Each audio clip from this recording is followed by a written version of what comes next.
तो हमारे साथ में भारतीय जनता पार्टी की नेता उमा भारती इस वक्त जुड़ चुकी है। उमा जी, सबसे पहली प्रतिक्रिया आपसे, जिस तरीके से मालेगांव बम धमाकों में 7 आरोपी निर्दोष पाए गए हैं, उनको बरी कर दिया गया है सबूतों के अभाव में, क्या प्रतिक्रिया आपकी?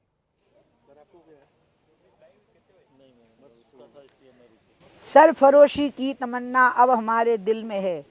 देखना है जोर कितना बाजू ये कातिल में है। कातिल के बाजू आज तोड़ दिए न्यायालय ने, धज्जियां उड़ा दी। भगवा आतंकवाद, हिंदुत्व आतंकवाद जैसे शब्दों का प्रयोग करने वाले लोगों को आज देश से माफ़ी मांगनी पड़ेगी। इसके लिए जिन्होंने इतनी यातनाएं झेली जब वो पुलिस की कस्टडी में थे, जेल में थे, उसके पहले उन यातनाओं को हम औरंगज़ेब का ज़माना याद कर पाएंगे। और वो चाहते थे कि इस देश के बीजेपी के और अन्य संगठनों के वरिष्ठ लोगों के नाम इनके द्वारा निकल जाएं। ये मर जाने को तैयार थे लेकिन उनके नाम नहीं ले रहे थे। ये जीवित बलिदानी लोग हैं। मैं इनकी रिहाई का बहुत अपने अंतर में बहुत आनंद अनुभव की हूँ। और मैं चाहूँगी कि जिन लोगों ने इन शब्दों का प्रयोग किया था उनको जघन्यतम जनता के द्वारा दंड मिले। यदि अदालत के द्वारा संभव है तो अदालत के द्वारा मिले, भगवान की अदालत में मिले, और इनकी अपनी आत्मा की अदालत में इनको धिक्कारा जाए कि इनने कितना पूरे हिंदू समाज को, पूरे देश को, बहुसंख्यक समाज को किस तरह से कलंकित करने की कोशिश की थी और आत्म बलिदानी लोगों ने किस तरह से उस कलंक को लगने नहीं दिया।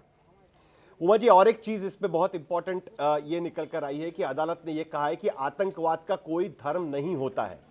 अदालत की इस टिप्पणी पर आप कितनी आपको लगता है कि ये टिप्पणी जिस तरीके से रखी गई है कि कोई धर्म नहीं होता है आतंकवाद का, हिंदू हो या मुसलमान हो, कोई धर्म नहीं होता है आतंकवाद?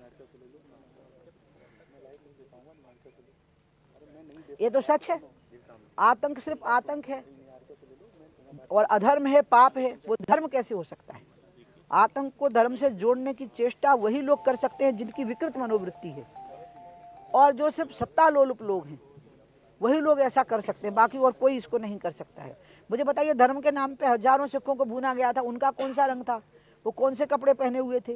वो सज्जन कुमार और उनके अन्य मित्र, कांग्रेस के बड़े बड़े नेता और महासचिव जो आगे खड़े होकर के सिखों को जिंदा भून रहे थे, वो क्या गेरुए रंग के कपड़े पहने हुए थे? उनको क्या कहा जाएगा? इसलिए आतंकवाद का ना कोई रंग होता है, ना कोई धर्म होता है, और आतंकवाद को भारत की धरती पर कोई जगह नहीं है।